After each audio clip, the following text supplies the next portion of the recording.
Welcome to the deal. I'm your host, Ed Clark. It is Saturday, October 3rd, 2020. Every time we come on here, something crazy has happened. And what could be crazier than, everything else, right? Well, the president of the United States, Donald Trump, has COVID, and he's at Walter Reed Hospital, where my dad worked a long time ago. Obviously, it is not something we should relish that the president is having a health crisis, but there's a reason why he's there. So we're going to talk about that today.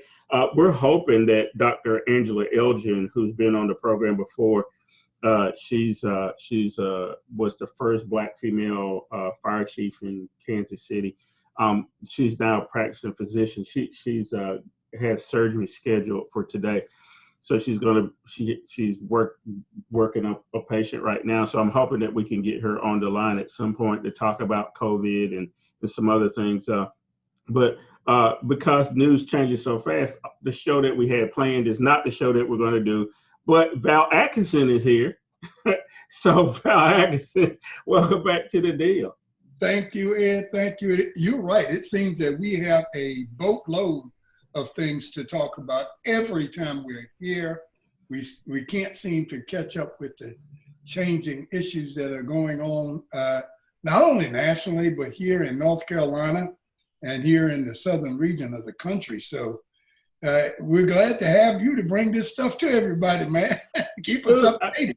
Well, Val, I when we left the show last week, we had a very animated discussion about Breonna Taylor, and all of a sudden they released the grand jury recordings, and I actually started going through those recordings last week or yesterday, just yesterday. And what struck me is that Daniel Cameron, the AG of Kentucky, shaded the truth quite a bit in how he couched what the grand jury did or whatever, which we suspected. But it goes along with what we've been seeing from the Republicans. I today decided, because your favorite senator is Mitch McConnell and is also from Kentucky, like Daniel Cameron, and where Breonna Taylor was killed, I decided to wear my shirt in honor of Mitch McConnell. And of course, he takes all his directions from the president. I want to start with Mitch McConnell. And that's why I wore this t-shirt today. Because Donald Trump and how he's bulldozed the country into following along with his no strategy on COVID and everything else has to be aided and abetted by somebody, right? And I think you agree with me that Mitch McConnell and the Republican Senate, people like Senator Ron Johnson, who also has COVID, by the way, and Senator Tom Tillis, who also has COVID, by the way, right? And the senator from Utah, who also happens to have COVID, by the way, who were all at the same event. The Senate and Mitch McConnell are the genesis of a lot of trouble right now in the economy and the COVID response and all that. Talk to me about your favorite senator from Kentucky real quick, and what are the chances that we're going to have to still deal with Mitch McConnell after November 3rd? Well, let's start at the beginning and talk about how some of us have mischaracterized the problems emanating from Donald Trump. Barack Obama, and I'll go back to his statement again. He said a couple of years ago that that Donald Trump was not the problem, he was the symptom. And my analogy to that is that Donald Trump is a puppet and Mitch McConnell is the puppeteer. Mitch McConnell is the one pulling the strings. Without Mitch McConnell, Donald Trump couldn't do a fraction of the things he's doing. Just imagine, for instance, that Chuck Schumer was the leader of the Senate and Democrats had a 60-40 advantage in the Senate.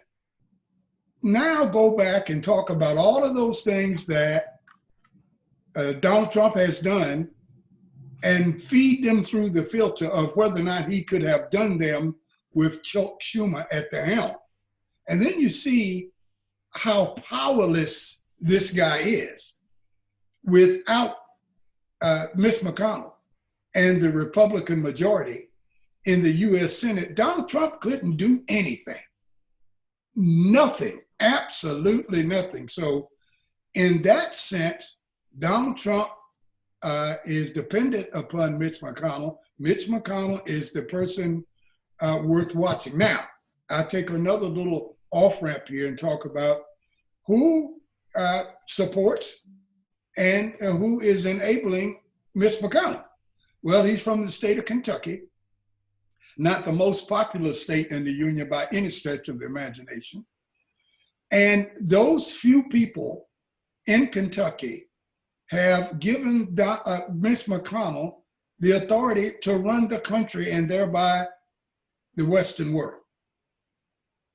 Mitch McConnell only has a little less than 2 million supporters out of 326 million people. He has about 2 million supporters that's giving him all of this power to do what he's doing because of the way the rules are written in our legislature, our federal legislature called the Congress. Now, can he be removed? Not likely in this election because it's a straight up statewide election for the US Senate in each state. And right now, all of the polls that I've seen, he's got a double-digit lead all the way down to some polls having 5 ahead or whatever. But the likelihood of him being removed from office are not very good at all. We stand a better chance of flipping the Senate, getting the majority, and then when the Senate votes, they vote for Chuck Schumer to be the leader instead of Mitch McConnell, because I think he'll still be there, regardless of what happens. Yeah. And if we can change the enablers surrounding Donald Trump, it really won't matter if he's reelected or not, because without his puppeteers, without his enablers, he becomes toothless. He can't do a thing. So my preaching to all the people that would listen to me has been for a long time, concentrate on the US Senate if you have a hot race in your state, wherever you happen to live. And we here in North Carolina, as you're aware, Ed, have a hot race. And we must go out to the poll and vote for Cal Cunningham to be the next US Senator from the great state of North Carolina. If we do that, that's one more. We need 3 other states to follow us if we are successful in that. If we can flip 4 seats, I think we'll be fine. Yeah, you know, Cal Cunningham was on the stage with Tom Tillis earlier this week in a debate, just like Joe Biden was on the stage with Donald Trump. And I'm pretty sure Cal Cunningham is getting tested for COVID-19. Tom Tillis has been irresponsible too. I mean, Val, he's held events along with Dan Forrest, who's running for governor on the Republican side in North Carolina, where people are not required to wear masks, where people are not socially distancing. Donald Trump had been to North Carolina probably more than any other place over the last 30 days. I know he's been here at least 5 times. Pence has been here 2 or 3 times. Even Ivanka Trump and Laura Trump and Don Jr. have all been in North Carolina. A lot of people from that entourage. And most of the time, Tom Tillis has been with those people at events where people have not been practicing, good public health measures. For people who don't know Tom Tillis, because he basically just says yes to whatever Donald Trump says. Talk to us about Tom Tillis and his time when he was running things in North Carolina and his ascent to the Senate, and whether or not why he's had trouble piggybacking off the success of Donald Trump. He's been way down in the polls in North Carolina compared to where Donald Trump is. Yeah, Tom Tillis emerged during a time with Mr. Berger, and also he came along when we had draconian rules in North Carolina about how votes will be counted, when you could vote. Gerrymandering was off the scale, and Republicans took advantage of what I call the 2010 measures, when they took advantage of that Senate and they drew the lines to suit them, and everything started to change. That was the emergence of Tom Tillis becoming a powerhouse in the North Carolina legislature. And I got to admit, Ed, I was a little surprised at the margin by which he won. I knew he was popular, and I knew he had a good chance of becoming a U.S. senator representing North Carolina, but I was surprised by the margin that he won. It told me at that time that conservative right-wing politics was running rampant in the state of North Carolina, and it still is. And it made us on the other side sort of get ourselves in gear to change that and move forward. And now he's a U.S. senator. He's behind in the polls now, so he may not be a U.S. senator very long, but he's done damage already to not only North Carolina, but to the United States of America. Yeah. The Senate is extremely important, Val, and I know that we can. People on the progressive side to the left, and like I said, I'm not ashamed to tell people that's where I stand. A lot of people won't say exactly where they stand, but I think the Republicans in the Senate have done a tremendous amount of damage, and I think that's a good place for us to start today. I know all the new hot news is on Donald Trump and his condition, and we'll have an update on this condition in a little bit, and we'll try to give that to the folks as well. So we're 30 days out, Val, from the election, and obviously October surprises is a sort of a misnomer this year. It's been like one thing after another since the beginning of the year. It's not just October, but the whole year's been full of things. And let's go back to the debate. Or whatever you want to call it, earlier this week. Donald Trump's behavior was, I don't even know how to describe it. I was in shock. I knew he was a difficult person. I knew he was odious, but the way he behaved, even to Chris Wallace, who was, from Fox News, and you think he would have given him a break. Donald Trump argued with Chris Wallace as much as he argued with Joe Biden. Well, I won't say he argued with Joe Biden. He cut Joe Biden off and wouldn't let him talk. We've talked about this before. What is the upside of even having that first debate with Donald Trump, knowing that he really didn't have anything to talk about? And certainly now, with his condition and the likelihood that there would even be any future debates, why would Kamala Harris debate Mike Pence after what happened? Talk to me about that debate. Well, as we talk about asking people the question, what is the upside to whatever you are planning or strategizing to do? You have to come up with the reason you're doing it. And to answer your question straight up, Ed, there is no upside. I can't imagine a circumstance that would lead to Joe Biden and Kamala Harris gaining 2 or 3 points in the poll because of what she did in a debate.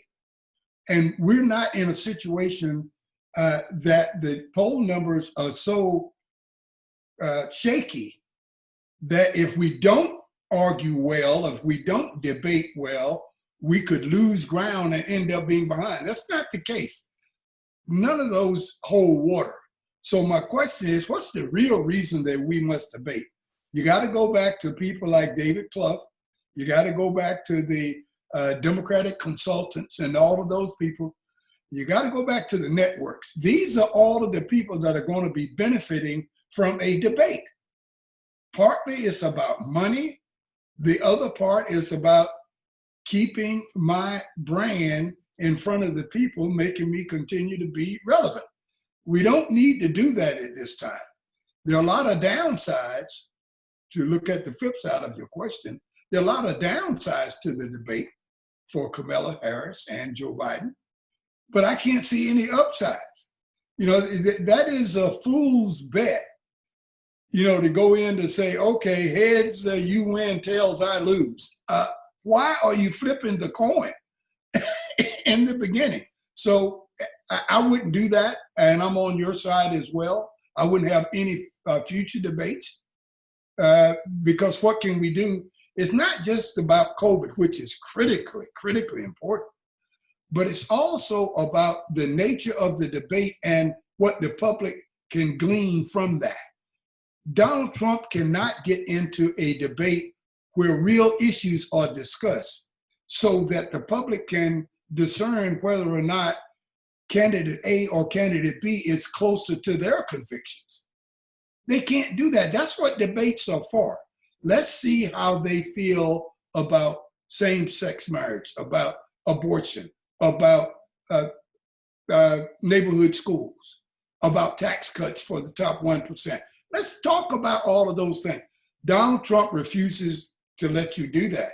That's how he was prepped with Christie and Giuliani. They didn't prep him on the issues.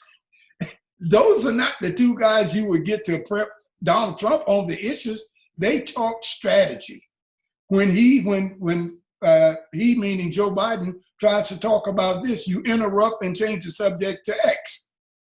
And you never answer when he tries to bring up the subject of Y. Never answer that.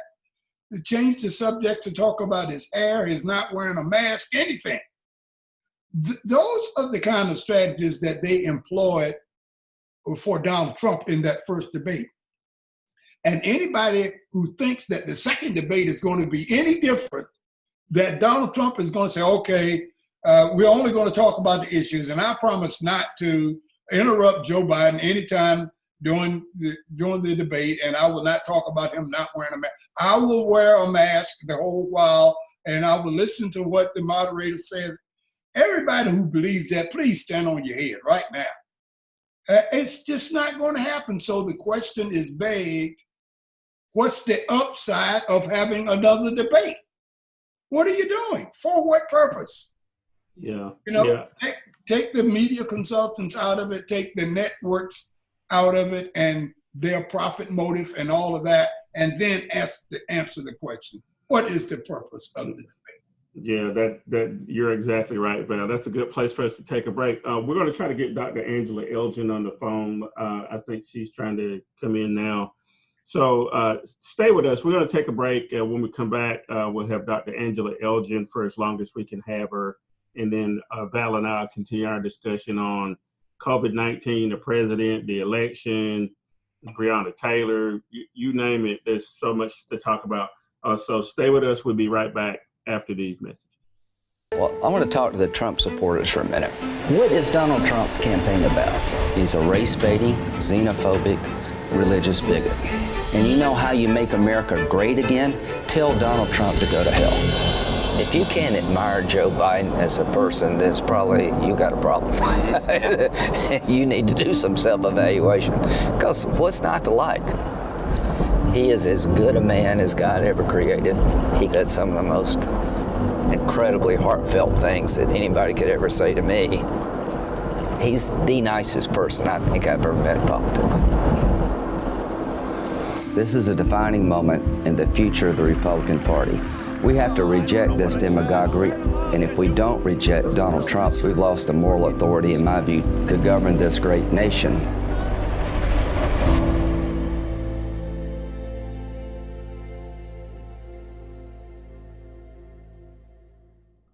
Welcome back to The Deal. I'm your host, Ed Clark. Fortunately, I was able to get Dr. Angela Elgin. She's been on with us before. She's actually at the hospital right now. Dr. Elgin, welcome back to The Deal. Thank you. Thank you for having me. When I heard about the different people in the White House, first Hope Hicks, and then, of course, Donald Trump having COVID, I was thinking back to our conversation we had before about the seriousness of COVID and someone who has treated patients with COVID. Can you tell me right now, and we'll talk about Donald Trump, but can you tell me right now what it's like at the hospital where you're at? I know things hadn't slowed down the first time we had talked. Are things better or are we seem to be spiking again in COVID cases? Actually, surprisingly, we are not spiking again where I am working. We still have some COVID cases, but not near the cases that we had when we spoke the last time. We still have people that are thinking that COVID doesn't exist. But since we've talked, we have people that are actually taking seriously wearing a mask, taking seriously getting COVID testing. And thanks to our leadership where I am, we have been increasing the COVID testing as well. So I think with the advent of ensuring that people are testing, but also people understand and know that this is a disease that you can get from being in close contact with other people just from their droplets. And people are very serious about ensuring that they're wearing a mask, ensuring that they're social distancing, ensuring that they're wiping down their places where they mostly congregate. So I think for the most part, I have seen maybe a small turnaround. Do we have a long way to go? Of course we do. But is it as bad as it was maybe 3 or 4 months ago when we talked? I can see that there's an improvement. And I think that is awesome. We're bracing for the flu season. So, we are preparing for another type of influx of patients that have flu that can be exacerbated by COVID, as well as any other mortality or morbidity issues that people already have, the elderly, immunosuppressed, diabetes, high blood pressure, those kinds of things. So we're bracing for that. But I'm encouraging people, please get your flu shots. Please continue to social distance. And please continue to wear those masks because it is working. Yeah. A lot of the talk about Donald Trump specifically has been about his comorbidities, right? That he's overweight, that he does have a underlying heart condition that they really haven't talked about much, and things like that. Add on top of it, I think his complete failure to encourage wearing masks, and even in the debate this past week, he made fun of Joe Biden for wearing a mask, and we see that nobody on the Biden campaign has it, and then a slew of people who've been tied to Donald Trump have it, and this whole notion that it's we don't know how disease is spread. It's 2020. You would think by now that people who have figured out that disease is spread by, exposure to a virus or whatever. I know all communities are a little bit different, but where you are now in the community you're in, you said that things seem to be a little more positive and people are wearing the mask, and I do see it a lot more here. What else can we do? I mean, I know people are looking towards this vaccine. Talk to me real quick about how long you think it would actually take to get people vaccinated. There's 300 million people in the United States. It's a tough time to get people to wear masks. What about this whole vaccine thing? Well, I am a proponent for vaccines. I think that vaccines work, but you have to go with the evidence and you have to stick with the research process. The research process on a good day takes about a year. So I am hesitant. I'm not saying don't, but I'm very hesitant to see where this vaccine that's coming out in November will be of any efficacy, honestly, because it has not gone through the true rigors of the detailed research that most vaccines do. The other issues are, ensuring that African Americans and people of color are included in those research studies, because not all medicines affect people the same way, and that includes every different kind of different ethnicity. So I'm a little hesitant to just dive in and say, hey, this is the vaccine in November. I would want to look at more studies. I would want to look at a longer period of time in which they were able to ensure that people of color, people that have immunocompromised systems, people that have all these comorbidities, how does that vaccine work on people that look like me? So I that's where I stand on it. But I am looking for something that's going to take at least a year to come back. I believe the CDC or someone that's in the federal government that is over those types of research, he said about a year. Right. Yeah. And I believe Dr. Fauci said about a year. So that's what I'm sticking with. That seems to be the general consensus. I know you're with patients today, and you took the time to step out and talk with us. Dr. Angela Elgin, obviously you're our COVID expert. So I wanted to talk to you just to get some general sense of how things were going, where you were, and I think to reassure people that the masks do work. Yes. There is a place for masking and social distancing. A lot of what we see that came out of the White House with Hope Hicks and Donald Trump were the result of not wearing masks and not doing social distancing. So I do appreciate you stepping out and taking the time to talk with us today. And I also want to, ensure that, or just say that I pray for our leadership. I pray for individuals that have been infected by not wearing masks, and I am praying for their recovery. Yeah, that you're certainly right. Yeah, we don't wish ill on anyone. So No, again, that's not at all. That's Dr. Angela Elgin, who took time. She's getting ready to go into surgery with the patient in a little bit. So we will call back on you again, and thanks so much for being on the deal. Oh, thank you for having me. Have a great weekend. All right, you too. All right, bye-bye.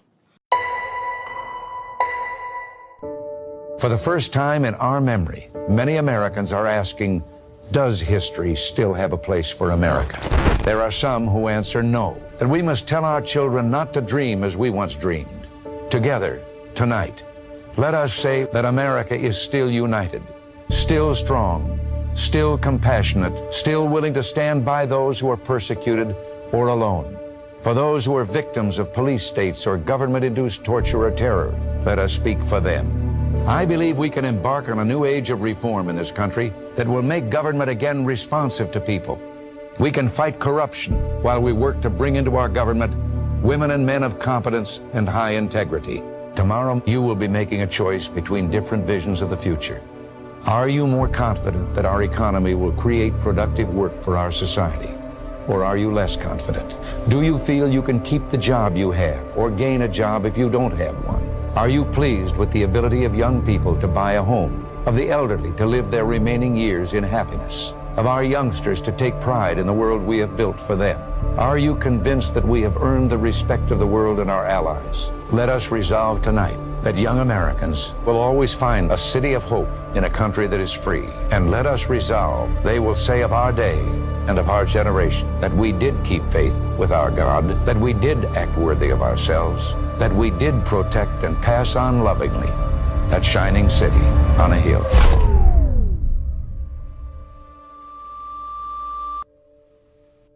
And welcome back to The Deal. It's Saturday, October 3rd, 2020. That was Dr. Angela Elgin you just heard. We were able to get her. She was in between things, and hopefully we can have her back. She had a surgery with the patient this morning. So that she's participating in. So that's much more important than what we got going on here, Val. But luckily, she was able to slip away for a few minutes and talk to us. I guess we need to continue our discussion on what we were talking about before. So we've talked about the Senate and how important that is. We've talked about your buddy Mitch McConnell in particular. I wore a shirt in honor of Mitch McConnell and your relationship with him, your friendship with Mitch McConnell. And obviously we've been talking about COVID-19 and the president of the United States. I want to talk about something serious though, Val. This who's in charge? Right now, Donald Trump is laid up at Walter Reed Army Hospital. He's been given an experimental drug, experimental antibody treatment that he had to get special dispensation to use, and remdesivir and some other drugs to try to make sure he doesn't spiral, down. That means Mike Pence, for all intent and purposes, is kind of standing by, which all vice presidents do, right? But we've talked about before here, Val, the 25th Amendment and how you get rid of a president that's not able to carry on their duties. And I know earlier in the presidency, there was talk that people talked about that because they thought he was unhinged, not just sick like he is now, but he just wasn't fit to be president. Can you explain, put on your history professor hat and political science professor hat and explain to the audience what we're looking at here? Say the president's condition deteriorates. How does this happen? What happens with Mike Pence? And then if Mike Pence is sick, he tested negative earlier, but if you look at all the pictures, all the people that are sick, I've already mentioned Ron Johnson and Tom Tillis, and we haven't even mentioned Kellyanne Conway, and we know Hope Hicks is sick. Mike Pence was sitting in the midst of all of them. So tell us how it would work if Mike Pence had to take over, or if Mike Pence was sick, what happens then? Yeah, they've already tried to put up roadblocks in preparation for this. One thing I give them credit for is they think out of the box. They are thinking at step 4, while most people are thinking at step 1. You noticed recently that Mike Pompeo said that he just tested for COVID-19 and was found to be not positive, okay? And people say, well, why is he telling us this? What's going on? Okay, let's go back to the 25th Amendment. And 25th Amendment has basically 2 arms. In the one case, the 25th Amendment can be invoked if the vice president and the cabinet feels that Donald Trump or the president is, as you say, unhinged. He is just no longer capable of doing things. He's off his rocker. And the vice president, along with the 100%, has to be 100% of the cabinet, can vote to take over the presidency, okay? The other part of that is the presidency can invoke this on a temporary basis if he knows he's going to be out of the pocket, as it were, under anesthesia or whatever the case may be, in operation or whatever. But he gets that back, and he can determine when he wants it back. You can't do that if the vice president and, of course, the cabinet decide to take him out, okay? Now, hold that thought just a second. There is a other issue here talking about the line of succession. In the line of succession, the vice president is next in line behind, he's the first to succeed the president, but behind him is the Speaker of the House. They are concerned, this is them at step 3 now, and they're strategizing. They're concerned that if Trump is unable, Pence, the 25th is invoked, Pence becomes the president, and then he becomes disabled in some way. They don't want Nancy Pelosi to have the presidency. So what are they going to do? Secretary of State is going to be their argument. They want to say it should not be that should only be because of the death of the president. that secession comes into play, and not because of the 25th Amendment. Oh, who's going to make that decision which way it is, one way or the other? Guess who? The Supreme Court. So they are getting ready to take this issue to the Supreme Court should Trump and Pence be incapacitated in some way, that the presidency doesn't fall over to Nancy Pelosi, and then she can start writing a lot of executive orders and stuff like that. Yeah. These guys are thinking, got to give it to them. Well, let's talk about the Supreme Court. So right now we're 4-4. They don't, obviously Coney Barrett has been nominated. She's made some visits up on the Hill to see some of the Republican senators. I already mentioned 3 senators have tested positive for COVID, so they'll be out of pocket for at least 14 days. If Mitch McConnell does want to have hearings, and I guess Lindsey Graham would have to do that in the Judiciary Committee, we're 30 days out from the election. So we already know that 15 of those days are out. I don't think anything's gonna happen. Now, I guess Graham could still hold the hearings, but they couldn't have a full floor vote because current Senate rules don't allow for them to vote remotely. When the Democrats asked for that, Mitch McConnell said no, he wasn't changing the rules because of COVID, that you have to come vote in the Senate. So that's going to work to the Democrats' favor. You can't have a floor vote without everybody being in the chamber. Do you see your buddy Mitch McConnell trying to do anything to change that rule at this late date to try to get Amy Coney Barrett on the court? Or does he think that, or do they think that they could still take this to the court in the event of the circumstance you talked about, or in the event that the election is in such turmoil that the court has to decide and it's 4-4? Roberts is not always a reliable vote for them, and they need Amy Coney Barrett on the court. How can Mitch McConnell and Lindsey Graham work this out to make it work in these 30 days? Well, what they can do is change the Senate rule. They can always change the Senate rule. They have the majority.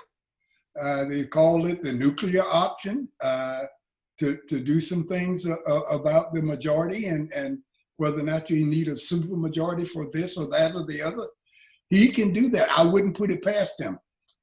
He has worked too hard to leave as his legacy to control the Supreme Court and all of the federal courts of the United States of America for a generation or two.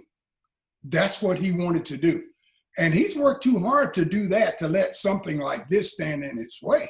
So yeah, I think that he would change the Senate rule to allow people to vote remotely so that they can do whatever is necessary to seat Barrett, to make it a 6-3 court. This is critically important.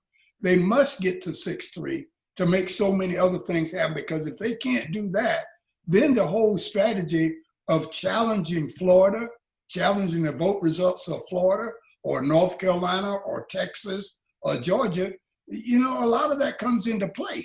They may need that. So I don't put it past McConnell.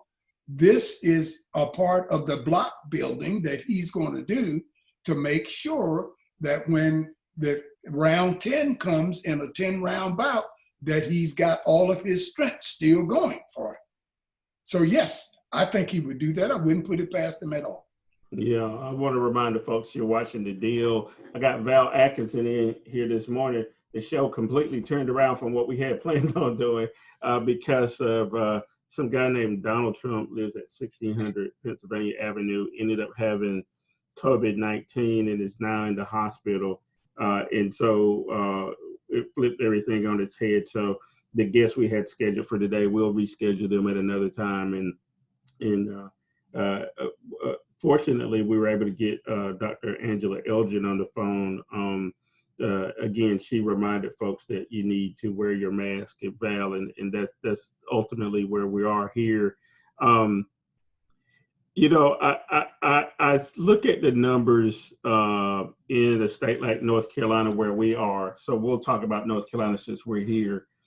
We, out of the large states, we've done remarkably well compared to, Georgia and Michigan and some of the other places that hover around the 10 largest states, right? The sort of Texas, New York, and California are outliers because they have so many more people than everybody else. But Florida, North Carolina, Georgia, Michigan, our numbers are so much better here in North Carolina.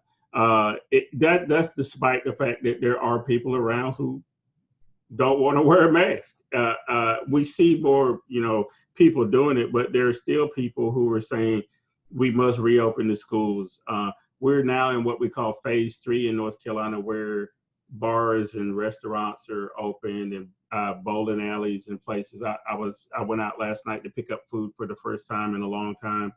I didn't eat in, but I picked up and I saw a tremendous amount of people out and about. What is it going to take?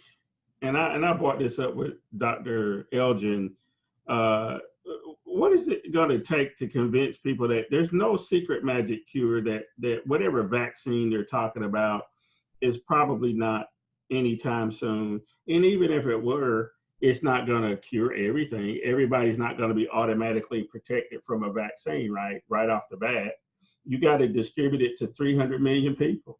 We've never done that before, and on top of that, the numbers don't look good in a lot of places. There's still it may have leveled off some or whatever, and despite, like I said, what North Carolina's been able to do, it had some very high numbers the last couple of weeks. Talk to me about what people around you in your neighborhood, friends, are people relaxing even though they know they shouldn't? And will this thing with Donald Trump make people tighten up and go back to doing what they should do, wearing masks and such? I think what this whole episode has done to the American people is to hold up a giant mirror in terms of exposing to them, this is who you are culturally. This is who you are. You need the light of day. You are gregarious. You need to be mixing with people. You are ostentatious. You love showing off. You like to see and be seen. It's a part of your cultural DNA. And when that is taken away from you, you're no longer who you want to be. And too many Americans are willing to risk life and limb to get back to that which makes them feel like Americans. So they are willing to go out without masks. They're willing to eat at restaurants with people laughing and being jovial the next table over, only 3 feet away. They're willing to go to bowling alleys and go out to bars of all places where people are lifting a cup of joy to people and celebrating and doing all of the things you do when you're at bars. I don't think the fear of illness or anything like that is going to easily take that part of our culture away.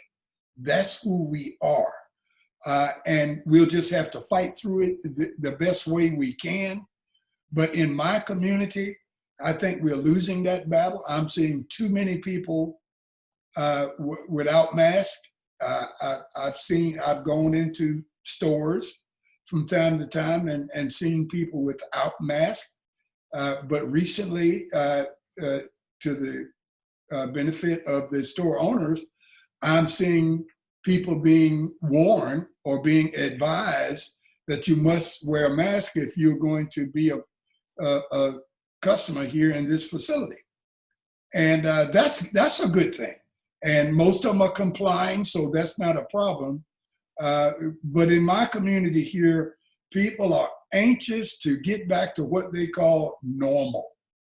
And that normality is not going to get rid of COVID-19.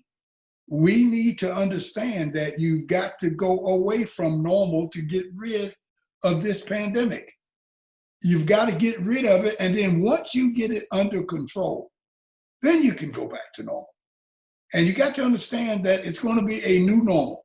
Because right now, before COVID-19, people were doing what every fall? They were taking flu shots, right? That's because several years ago, the flu really hurt us bad. So now to get back to the new normal, we take a flu shot to protect ourselves against the flu. There'll be some things that we need to do once we get on the other side of COVID that will be out of the realm of normal. So in many cases, this whole business of trying to get back to normal, as it were, we need to jettison that. We need to get rid of that. Let's stop thinking about that. We need to get rid of trying to get back to normal. We need to get to safe. Let's go to safe and stop trying to get back to normal. And I think once enough people understand that and we reach a critical mass, I think the folks who you got to drag into this thing kicking and screaming, you still may have to, but they'll go along. We got to reach that critical mass where there's enough people that say, I'm giving up on the old normal. Yeah. And I am looking forward to a new normal that is about safe. Safe is where we need to be, Val. Let's take one more break today. And when we come back, we'll wrap it up. I do want to ask you about the grand jury. We talked a little bit about it last week and how grand juries work and all that. And I told you I had started listening to the tapes from the Breonna Taylor grand jury. Actually, that's a misnomer because they barely even talk about Breonna Taylor and the whole thing. I got some questions about that for you because you know a little bit about that. And then we'll talk about whatever else there is in the news that we need to talk about. Obviously, it's not much else other than the election and Donald Trump. So everybody stay right there. When we come back, we're going to wrap up with Val Atkinson. We're going to talk about grand juries in the Breonna Taylor case. We'll be right back.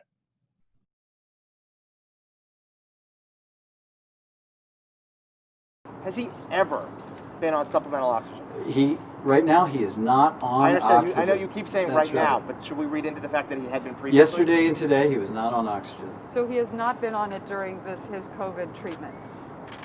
He's not on oxygen right now. Has hydroxychloroquine been considered as a viable treatment option for the president? We discussed it. He asked about it. He's not on it now. And in terms of symptoms, has he also experienced difficulty breathing? No, he has not. Never did. He had a little cough. He had the fever. More than anything, he's felt run down. Who is handling contact tracing? Is that the White House or CDC? The White House Medical Unit, in conjunction with in collaboration with CDC and local, state, and health departments, are conducting all contact tracing per CDC guidelines. When was the positive diagnosis made? You said 72 hours. That would put that Wednesday. Yeah. So Thursday afternoon, following the news of a close contact, is when we repeated testing and given kind of clinical indications that a little bit more concern, and that's when late that night we got the PCR confirmation that he was. Is there any clarity on how he became infected? Not going to go into that. As far as his care, it's irrelevant. Or when he became infected? Yeah, we're not going to go into that. We're just tracking his clinical course and providing the best care we can. And welcome back to our final segment of the deal. I'm your host, Ed Clark, and that guy over there is Val Atkinson. And we've been talking about Donald Trump and his diagnosis of COVID-19. We've been talking about the Senate and how important that is. There's a ton of other news, Val, that we could talk about, but one of the things that got overshadowed this week is something we spent a lot of time on last week, and they released the grand jury recordings, which I don't think is pretty typical. I can't recall, releasing grand jury audio before in a case. I'm sure it's been done, but it's not typical, right? In the killing of Breonna Taylor. And I've said this, one of the things that I was struck by listening to the first hour of the tape, there's 20 hours altogether, so I got 19 more to go. But within the first hour, Val, one of the things that struck me is there was very little mention of Breonna Taylor. There was a lot of mention of the state of Kentucky saying that they had already cleared the police.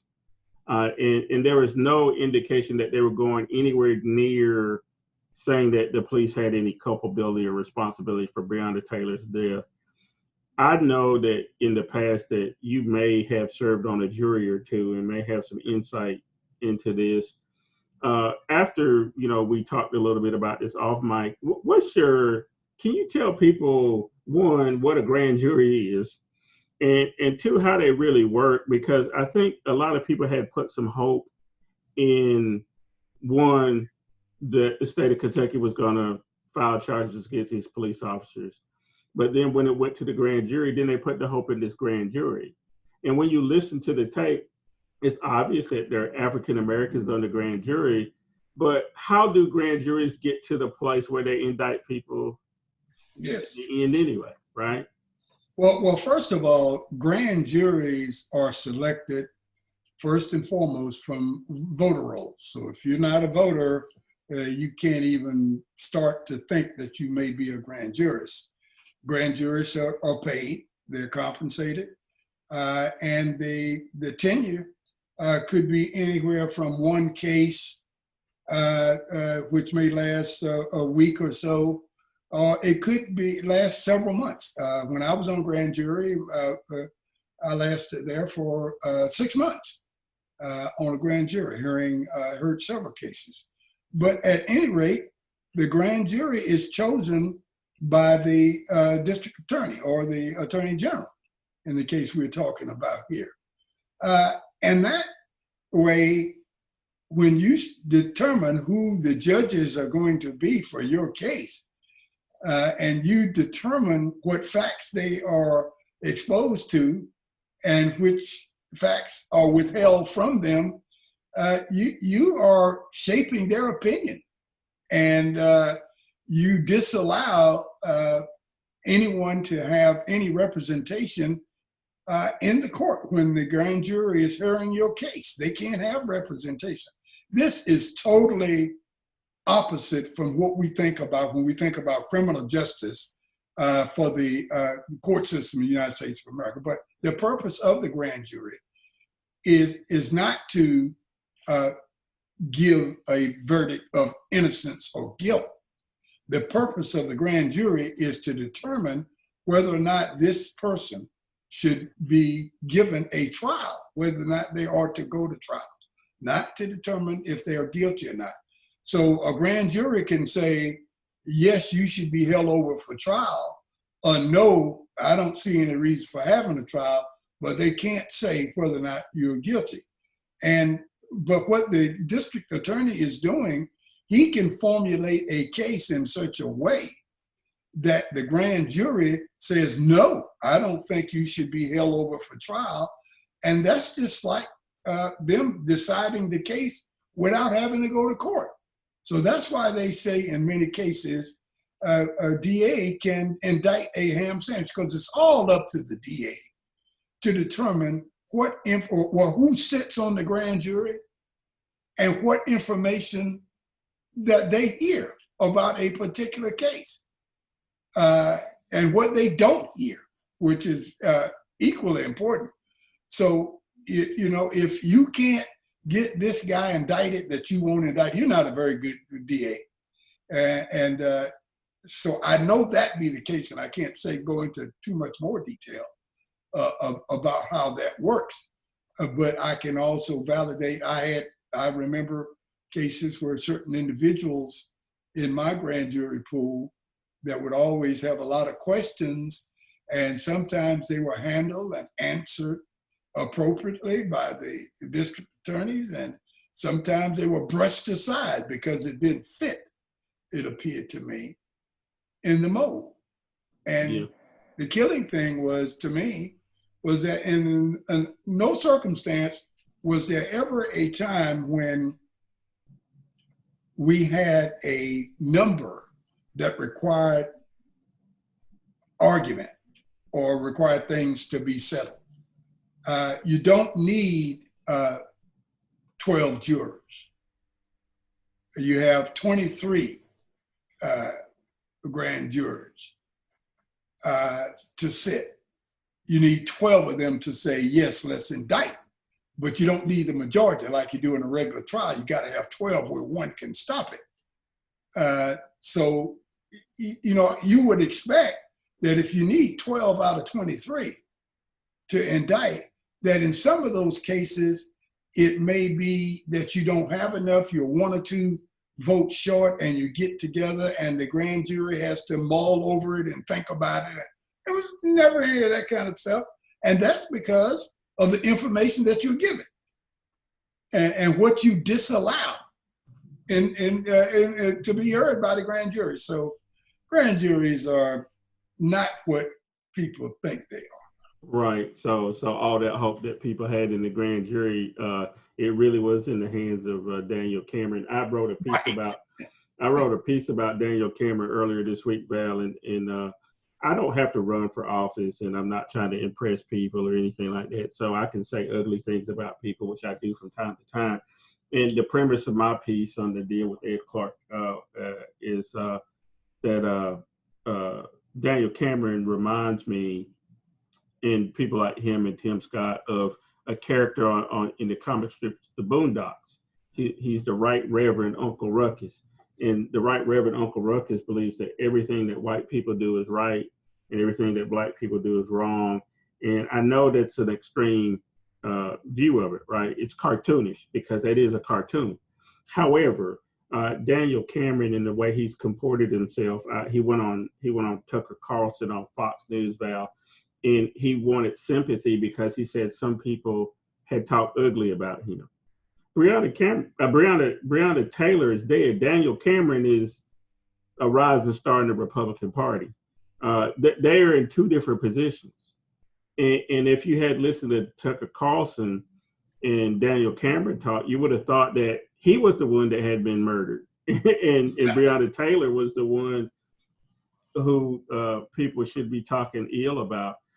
In the time we got left here, I do want to talk about Black Republicans a little bit.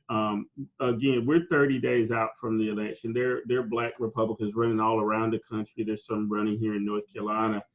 And I won't even bring them up because I don't want to give them the publicity or anything like that.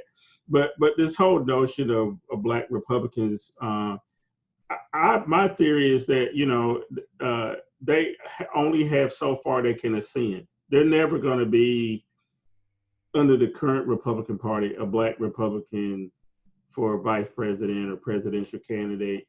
There will be from time to time Black Republicans who run as senators and maybe even win, like a Tim Scott, but there'll be few and far between. Congressional delegations will have 1 or 2, like the fellow down in Texas and a couple other people. But there's a shelf life for those Black Republicans. I know we can't get in other people's head, but you've been doing politics a long time. What is the driver for those people who hitch their wagon to Mitch McConnell in the case of Daniel Cameron? Does he really think that he's in line for a Supreme Court seat? Well, that could be one of the long-term things that he thinks, and he's very much so thinking erroneously about that. But you asked a question about, how do these people come to that line of thinking? I call it my Clarence Thomas syndrome. Clarence Thomas was one of the first to actually say that he looked at both parties, and the Republican Party line was shorter. It was a shorter line than the Democrats. He didn't want to wait for 25, 30 years before he got into a position that people would see that he's a rising star in politics or whatever.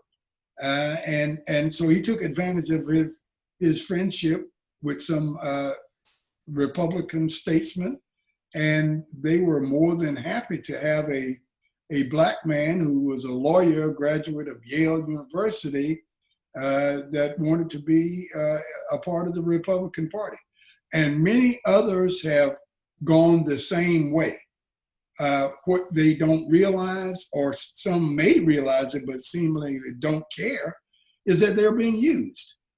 But they have to be very careful, because a large part of the national success of the Republican Party is hinged on the Southern strategy that was developed by Richard Nixon back in 1968, where you got all of the old Confederate states are hinged to and hitched and tethered to the Republican Party, because they've been sold on the idea that Republicans are going to allow them to do what they choose regarding their racial and cultural business in the South. And that's why they Southerners support the Republican Party. Now, if the Republican Party goes too far in trying to get people like Daniel Cameron and others like that, and Tim Scott, a lot of these old Confederate states may say, wait a minute, you're going a little too far left with this thing of trying to entice and bring on, blacks, because after a while, we're going to be truly black. So you can bring on one or two they're not trying to convince black folks that they are not racist. They are trying to convince white folks that they are not racist. In other words, there are a lot of moderate whites who are saying, I'm not sure about the Republican Party. I don't want to be associated with people who are racist. So by having people like Tim Scott and Dan Cameron and my good man Clarence Thomas, you can point to those people and say, hey, the Republican Party is not racist. Look at what we're doing. So that's to hold on to these moderate Republicans who may run away because they don't want to be associated with a party that is racist. So it is not to help the black guys, but unfortunately, the black men and women, they can't see through this.